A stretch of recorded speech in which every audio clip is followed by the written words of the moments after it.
Olá, caríssimos irmãos e irmãs, eu sou o Padre Luciano, Padre Salvista. Mais uma vez estou aqui com vocês no canal YouTube dos Salvistas, da Fraternidade Jesus Salvador, para continuarmos essa série de comentários sobre as leituras que nós escutamos em nossa liturgia dominical. Antes de continuarmos, convido você a dar o seu gostei, a partilhar esse vídeo com seus amigos, conhecidos, para que mais pessoas tenham acesso à Palavra de Deus por nós comentada aqui no canal. Então vamos lá. No próximo domingo, dia 24 de dezembro, estaremos às vésperas do Natal. Nós escutaremos na primeira leitura uma leitura tirada do segundo livro do profeta Samuel, do capítulo 7. Para entendermos um pouco a primeira leitura que nós vamos escutar no próximo domingo, é necessário nós lembrarmos o seguinte: em 1012 a.C., Davi se torna rei de Judá. Isso está lá em 2 Samuel, capítulo 2. Mais ou menos no ano 1000 a.C., Davi vai se tornar rei de todo Israel e vai conquistar Jerusalém. Isso está lá em 2 Samuel, capítulo 5. E vai construir em Jerusalém a cidadela de Davi. E vai transferir a Arca da Aliança para Jerusalém, como está lá em 2 Samuel, capítulo 6. Quando a Arca da Aliança chega em Jerusalém, Davi vê que ele já tinha construído para si um palácio e quer construir uma casa, um templo, para abrigar a Arca da Aliança, que é aquela arca construída por Moisés durante a travessia do deserto, que abrigava em seu seio as tábuas da lei.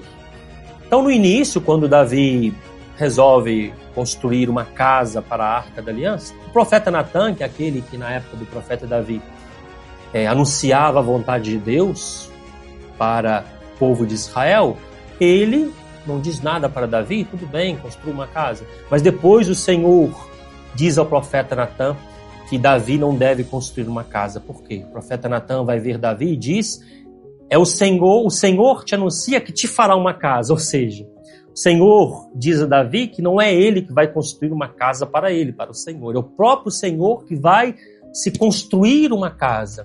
E Natã continua anunciando, como essa casa vai ser construída, por quem essa casa vai ser construída.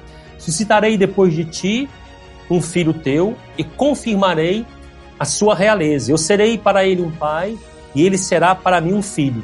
Tua casa e teu reino serão estáveis para sempre diante de mim e teu trono será firme para sempre. Então, o profeta Natã anuncia que é um descendente de Davi, que vai construir uma casa para o próprio Deus, que ele será como um filho para o próprio Deus, e o seu reino será estável e eterno. Nós podemos pensar que essa profecia se cumpriu em Salomão, mas não. O reino de Salomão, queridos irmãos e irmãs, se nós olharmos lá as Sagradas Escrituras, até que foi um reino estável, um reino que gozou de uma certa estabilidade, mas não era um reino eterno, é um reino que passou.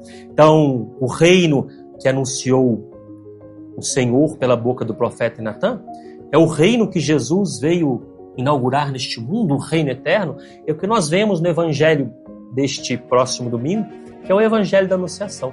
O anjo Gabriel vai até Nazaré e anuncia à Virgem Maria que ela foi escolhida para ser a mãe do Salvador. São Lucas, narrando este episódio da Anunciação, faz questão de dizer que ela era desposada com um descendente de Davi, com José.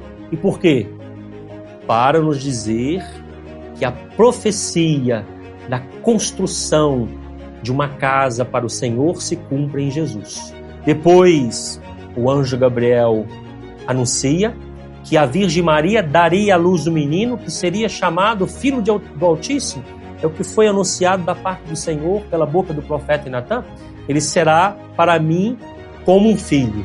E, por fim, o anjo Gabriel anuncia à Virgem Maria que o seu reino não terá fim. Não será como o reino de Salomão, que teve um fim, mas será um reino eterno. Então é assim que o Senhor se constrói uma casa. E claro, nós entendemos através do evangelho da Anunciação que a primeira casa que o Senhor construiu para si é o ventre da Virgem Maria, é o seu coração, porque o Senhor, segunda pessoa da Santíssima Trindade, o Verbo, a Palavra de Deus, que não é somente as tábuas da lei, a palavra viva veio habitar no seio, no ventre da Virgem Maria.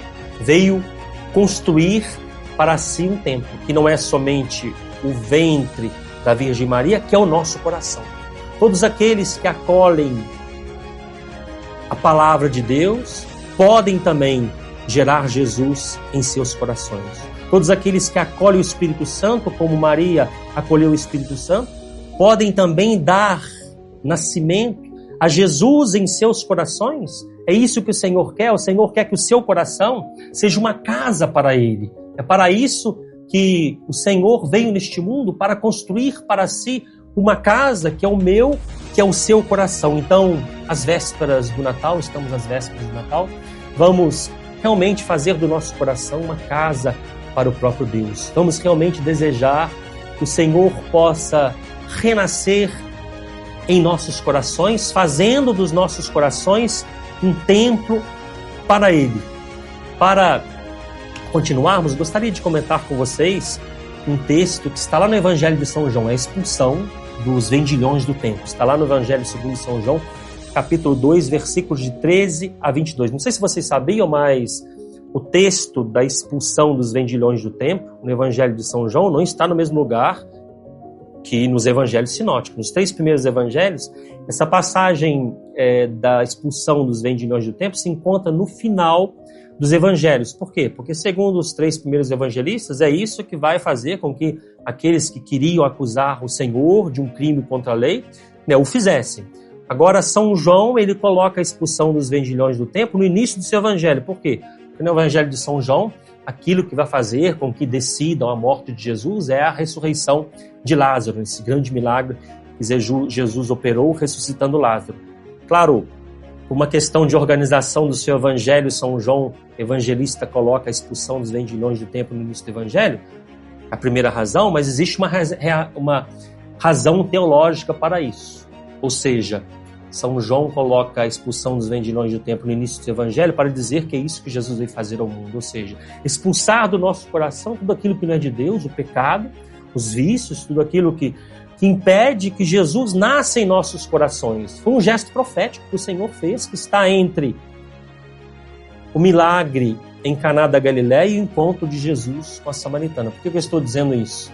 Porque o que é, queridos irmãos e irmãs, o milagre de Caná da Galileia? É aquela nossa primeira experiência cristã, né? Quando nós fazemos aquela primeira experiência com Jesus, seja no retiro espiritual, seja numa capela, seja lendo a Bíblia, lendo um livro de espiritualidade, e que nós percebemos que para além do vinho deste mundo existe o vinho melhor, ou seja, que para além da vida deste mundo existe uma vida melhor que a vida em Deus, que é nós habitando em Deus e Deus habitando em nós, ou seja, nós sendo uma casa para Deus.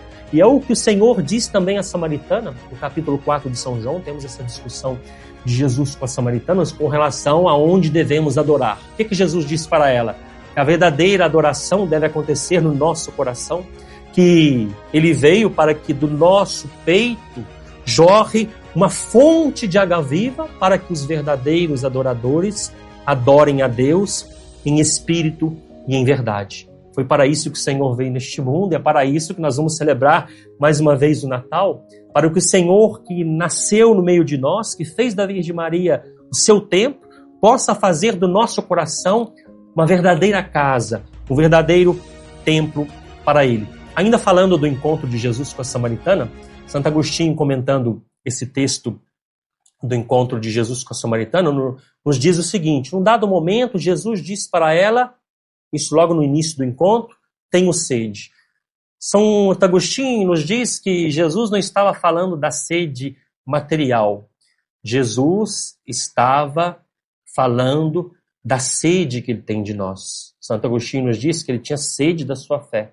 Tinha sede que essa mulher se entregasse a Ele e se tornasse verdadeiramente pelo Espírito Santo um templo do Deus vivo, uma casa para o Deus vivo. É isso que eu desejo para você que está nos escutando, é isso que eu desejo para todos nós, que nós possamos, na próxima segunda-feira, já no domingo à noite, nós possamos realmente irmos ao encontro do Senhor, que não quis só nascer neste mundo, mas que veio nascer neste mundo para nos dar o Espírito Santo, esta água que jorra para a vida eterna, que quer jorrar em nossos corações, fazendo do nosso coração